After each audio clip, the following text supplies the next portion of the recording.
Hello, and welcome to 5 Minute Math. Today we are looking at the third grade concept of summarizing data. This is standard 3.8a in the great state of Texas, and we are using item number 5 of the 2025 released STAAR test. If you haven't done so already, please go ahead and take a moment to pause the video, work this problem out on your own, unpause it, and we will look at our answers together. All right, so we've got a dot plot showing the height of pea plants here, and we need to find which list best represents the height of these pea plants in inches. Now, we've got some choices here to solve this. I'll solve it two different ways here.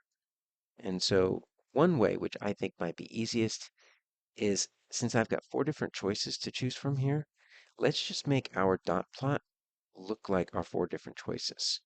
What I want to do is I want to just write out dot plot right here underneath. I'm going to keep everything all lined up, and I'm going to just start writing out my data. So I've got one dot above the 2. I've got one dot above the 3. Now I've got 1, 2, 3 dots above the 4. So I'm going to write a 4, a 4, and a 4. You have to list them all out separately. 2 dots above the 5. 1 dot above the 6. 1 dot above the 7. Now, without even matching it up, we can only see that one answer choice has the correct number of data points. I've got 1, 2, 3, 4, 5, 6, 7, 8, 9. And so I've got 9 data points here. But you notice I'm down to 8 on C, and I'm down to 6 on D, and then I've got an extra one on A. So one way would just be to line everything up just like I did, right? So we see that our answer is going to be B because that matches. Another way is just to count how many data points are there, since every single one of these A, B, C, and D have a different number of numbers there. Then we could just count to see how many we have. 9, and B is the only one. Third way to solve this is let's turn some of these into actual dot plots. Okay, and so what we could do is we can start mapping these on top of what we have, right? So I've got a 2. What I'm going to do is I'm just going to, starting with A, I'm going to map my 2, my 3, and then I'm going to map my 4 and my 4 and my 4. I'm going to go until I see that I messed up. Okay, so I've got a 5 and a 5, and then I've got a 6, and then look at what I've got right here. I've got two 6s. Okay, so that's the error right there. So one way to do that would be to also just map on top of that, because the 6 and the 7, they all work. Okay, so if we wanted to do that, that would work.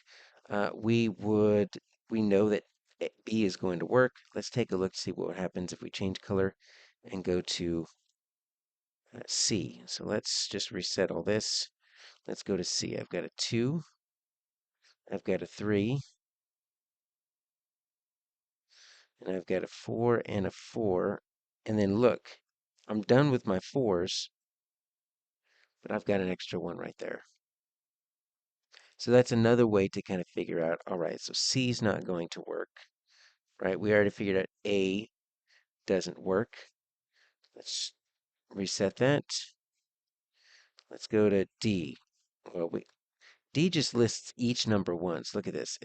It's got a 2, and then a 3, and then a 4, and then it stops. It's literally just listing each number on the dot plot one time. 2, 3, 4, 5, 6, 7.